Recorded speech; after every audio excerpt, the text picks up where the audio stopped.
तो वापस से आ चुके हैं एक और नए वीडियो के साथ। और आज की इस वीडियो में हम लोग देखने वाले हैं कि हम लोग किस तरह से स्विच केस का इस्तेमाल कर सकते हैं, वो भी जावा में। अब आप सोच रहे होंगे स्विच केस क्या होता है। स्विच केस वो जो घर में बंद चालू करते हैं आप स्विच, वो नहीं है।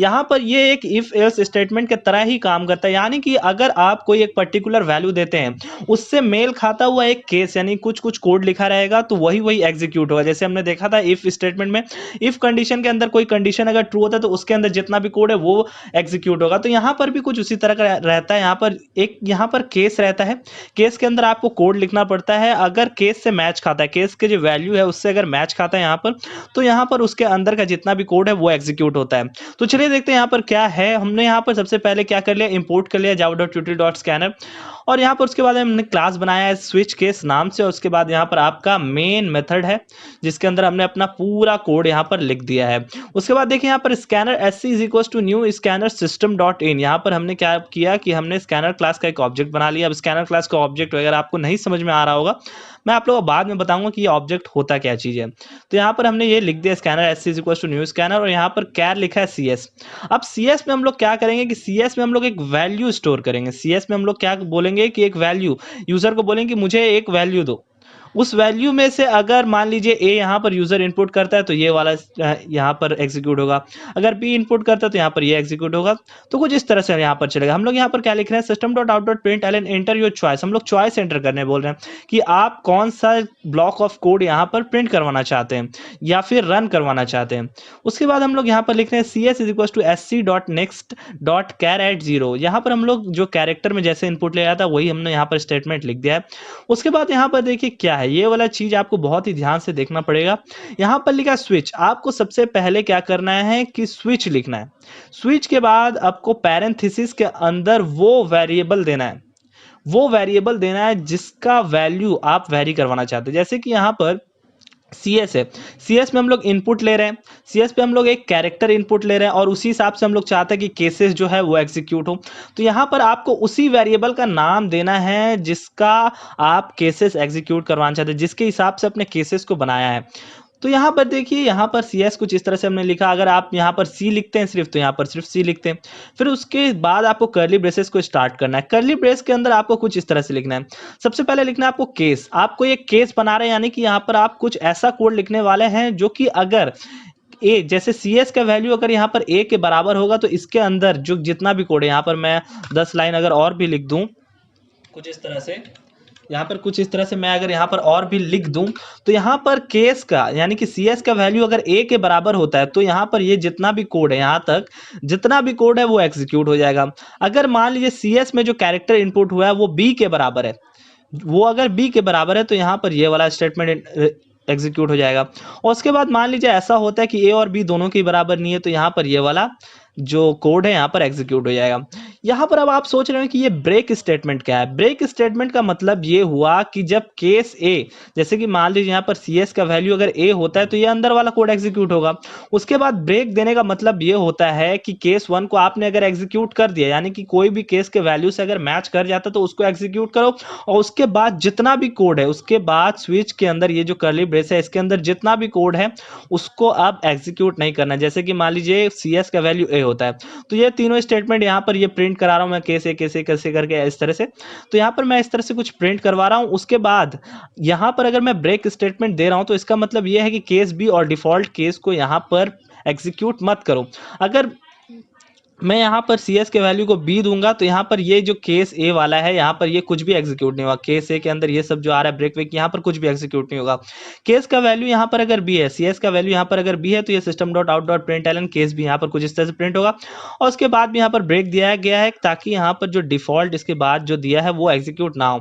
और अगर CS का वैल्यू A और B दोनों में से कुछ भी नहीं होता है तो यहाँ पर कुछ इस तरह से डिफॉल्ट हो जाएगा। यहाँ पर आप कितना नंबर ऑफ केसेस बना सकते हो वो क्या अनगिनत है, आप जितना मन चाहे उतना केसेस बना सकते हैं, A B C D E F G H करके यहाँ पर आप कुछ भी बना सकते हैं।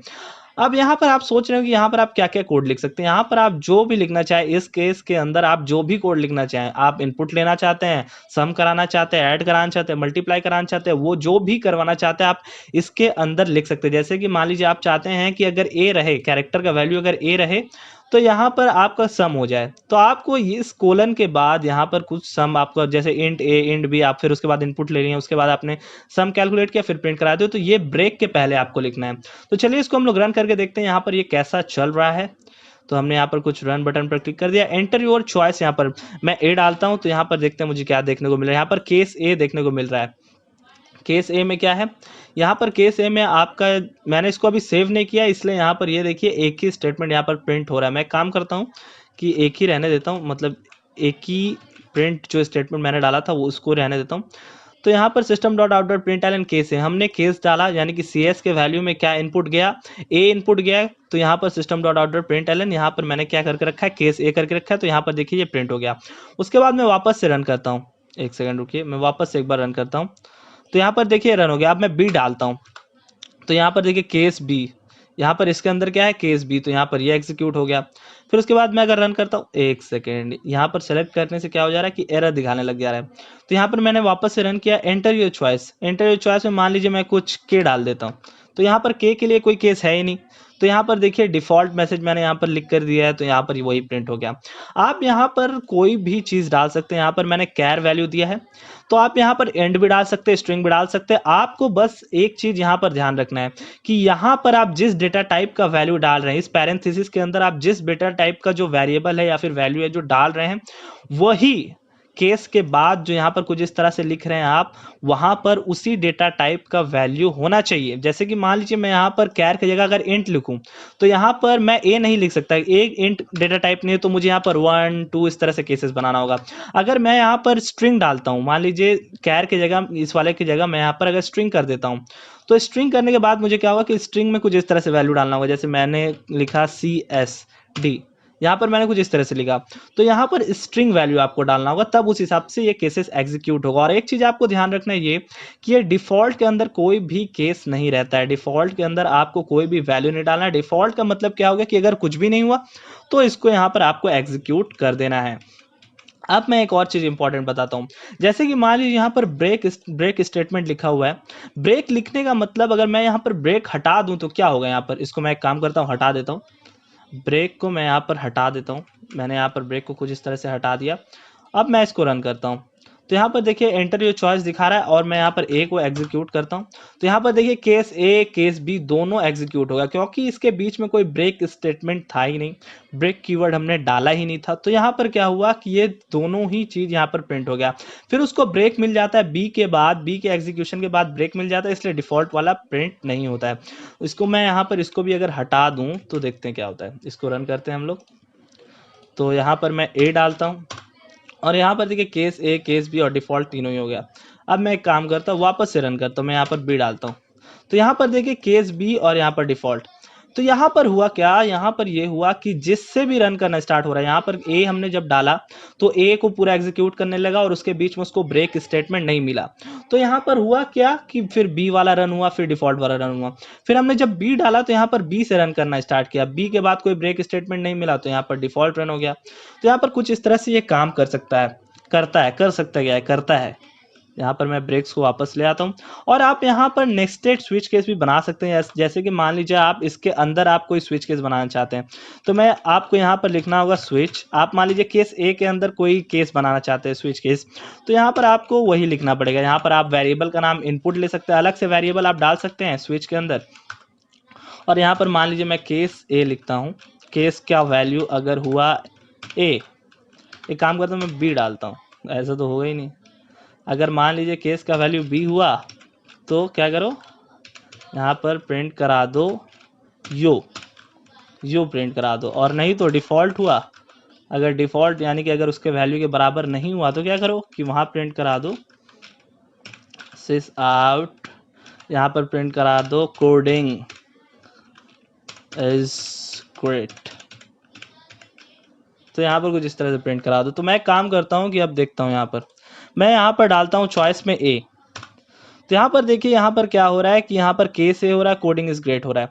तो यहाँ पर हो ये रहा है कि आपका जो हम जब भी ये वैल्यू डाल रहे हैं ए, तो ये इस वाले के अंदर घुस रहा है, ए के अंदर जितना भी स्टेटमेंट है उसके अंदर घुस रहा है और उसको एग्जीक्यूट करना चालू कर दे रहा है। तो यहाँ पर ये सबसे पहले केस ए को प्रिंट करो और CS का जो वैल्यू है उसी के हिसाब से यहाँ पर उसका जो अंदर वाला केसेस है वो भी बना हुआ है। तो यहाँ पर उस हिसाब से प्रिंट हो रहा है। मैंने यहाँ पर ब्रेक स्टेटमेंट नहीं डाला, मैं एक काम करता हूँ ब्रेक भी डाल देता हूँ। तो यहाँ पर कुछ उस हिसाब से यहाँ पर एग्जीक्यूट हो रहा है। तो CS का वैल्यू ए है, तो यहाँ पर केस में क्या दिया, केस में दिया है कि अगर बी के वैल्यू के बराबर है तो ये वाले स्टेटमेंट को एग्जीक्यूट करो, नहीं तो डिफॉल्ट कर दो यहाँ। तो यहाँ पर CS का वैल्यू ए है इसीलिए यहाँ पर घुसा, फिर इसके अंदर घुसने के बाद CS का वैल्यू तो ए ही है, अपने से बदल थोड़ी जाएगा। तो यहाँ पर ए रहने के कारण क्या हुआ कि ये जो केस बी है ये एग्जीक्यूट नहीं हुआ, डिफॉल्ट वाला एग्जीक्यूट हो गया। तो यहाँ पर आप कई अनगिनत केसेस आप डाल सकते हैं, नेस्टेड की केसेस आप बना सकते हैं। आप चाहे तो इस केस बी के अंदर आप और केसेस बना सकते हैं, तो ऐसा भी आप कर सकते हैं। यहाँ पर मैंने CS ये पुरानी वैल्यू इसी वाले वैल्यू को लेकर किया है। आप यहाँ पर इस केस ए के अंदर इनपुट भी ले सकते हैं, इनपुट लेकर के आप उसके अंदर अलग से स्विच केसेस बना सकते हैं। तो आज की इस वीडियो के लिए बस इतना ही, मिलते हैं इसकी नेक्स्ट वाली वीडियो में, तब तक के लिए गुड।